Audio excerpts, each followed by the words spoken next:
This is KGW News at Sunrise. We want to know why. We want to know why it had to be him. We want to know why people are dying from guns. A family pleading for answers after a man is gunned down in Portland. What we know about the situation coming up. And a wildfire in Clark County continues to burn. The Nokia Creek fire has now grown to 250 acres, prompting low-level evacuation orders in some areas. We'll have more information coming up. Plus, also this morning, we are checking out the pumpkin patch at French Prairie Gardens in St. Paul, searching for that perfect pumpkin, my friends. Ooh, I think we may have found it, although this one, gang, is a little heavy, I have to say. French Prairie Gardens, one of my favorite places to visit this time of the year. Take a look at that, Christine, Brenda, and Rodney. You look at that, and I'll tell you this, we will have much more coming up from French Prairie Gardens starting at 5:15 this morning. You're wearing the right colors. You blend right in there with the orange and the pumpkin patch. Looking forward to it, Drew. Thank you. He did it. Hey, good morning, everybody. Happy Tuesday. He did it, and then he got me to sit here and fixate on a pumpkin at 5 o'clock in the morning. I mean, he did look like a pumpkin himself with that orange. You're just tired. We have a good day coming. It's going to be a little bit cooler. We were, in 80s over the weekend. It was 77 yesterday. Today will be 72, so we are trending downward somewhat. Push of cooler weather arrived last night. It came with a little refreshing northwest breeze, and that has cleaned the air quite a bit this morning. So air quality numbers here in the Portland metro are back to being good to start your day. That's terrific news. Temperature you just saw, 56 degrees. To the bus stop we go. So 50s out the door, actually upper 40s for some of you, and then a sunny day at noon, 63. So a little cloudiness out there early, gets wiped off the slate quickly. Kids get out of school, be right in that sweet spot, sunny skies, and right about 70 for a high temperature. Sounds good. Thank you, Rod. We start off this morning with the latest video of the Nokia Creek fire in Clark County. You can see large plumes of smoke coming off Larch Mountain. Officials tell us at least 110 homes are under level 1 and level 2 evacuation orders, meaning people need to be ready or be set to go. So far, the Nokia Creek fire has burned 250 acres. KGW viewers have been sending us photos and video. We do appreciate that, but please do not put yourself in any danger to get a shot. So far, no one is being forced to evacuate.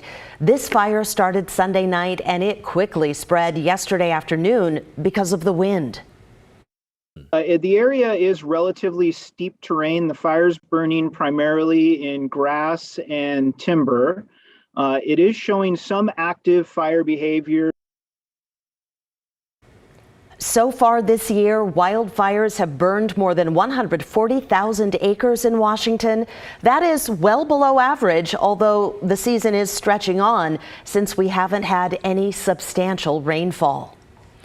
this morning we are hearing from family of another victim of Portland's gun violence.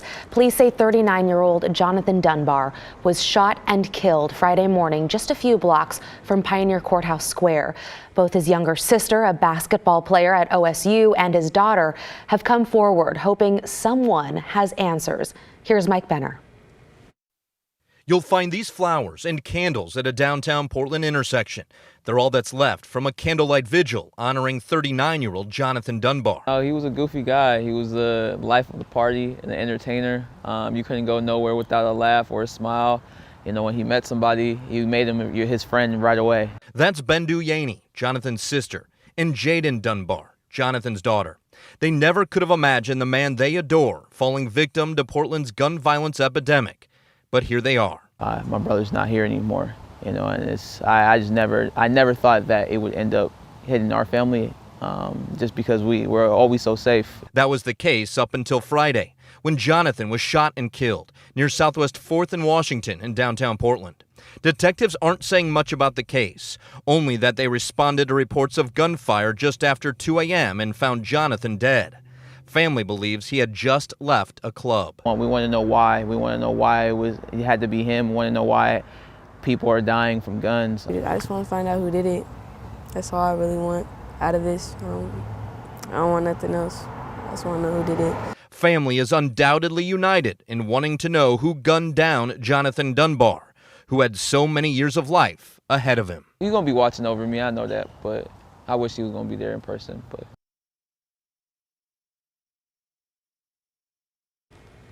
And that was Mike Benner reporting. The family has set up a GoFundMe to pay for funeral expenses and support Dunbar's daughter. We've posted a link at kgw.com, and anyone with information, well, police want to hear from you. Now to some of the other headlines that we're tracking this morning.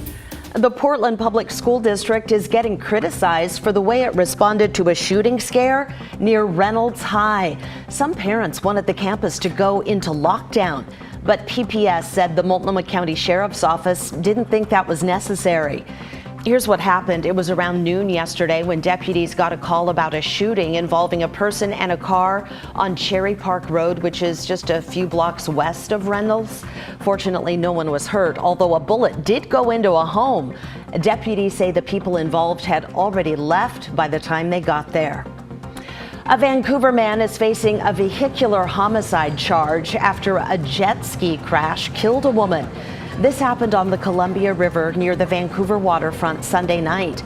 Police say Stephen Lubeck was under the influence when his jet ski hit a woman who was on another jet ski. Investigators say the two did not know each other. The woman was rushed to the hospital but didn't survive. And a judge has awarded $600,000 plus interest to the ex-partner of former Timbers player Andy Polo. The woman sued Polo, accusing him of domestic violence. After she went on television with her allegations, the Timbers cut Polo, but the league fined the team for failing to let it know what was going on. And those are some of your Tuesday morning headlines. Okay, don't know if you've seen this viral video, but it'll probably put a big smile on your face. Look at that. It shows Mariners fans celebrating big time on that big wild card win. How can it not make you smile? People have watched that video millions of times. Sebastian Robertson with our station up in Seattle caught up with the guys behind that happy dance. 2 days after the Mariners stunned the sports world, these three fans are still buzzing. We weren't even thinking about what we did after that. It just kind of happened. Chris, Eddie, and Ian all work at the Toyota dealership in Soto, and all were bummed they had to work Saturday. Not fun, especially when the Mariners were down 7 runs. It definitely quieted down for a little bit, and then once we got that those 3 runs to tie it up, everyone just got back on their phones. TV volume went back up. So they did what we all do, crowded around the lobby TV and watched their team defy the odds. Once it started getting close, it was like 7-4 or something. I was like, oh, we could actually do this, because they've been doing it all year. Like, the team just only comes back. They didn't want to work, but 30 minutes after their shift ended, they stayed to watch Mariners baseball history from the lobby of a car dealership. Last pitch, fly ball, we go crazy. And then once he finally caught it, that's when he just went crazy. Yeah. The thing about pure joy is that it's contagious. Just watch this guy come join the party. It didn't occur to them that the surveillance cameras were rolling. Didn't think someone would record the screen and post the clip online. But it happened, and they went viral. I came back and everybody was like, dude, your video is like everywhere. To date, it's been viewed more than 2.5 million times. It's just a normal common thing, but for it to just go viral, it was kind of... Retweeted by Mariner superstar Julio Rodriguez himself. A team and a fan base that, as this video proves, is locked in and ready for another round of playoffs baseball. The lineup's primed, the pitching's primed, the bullpen's ready. Hopefully, winning is contagious too.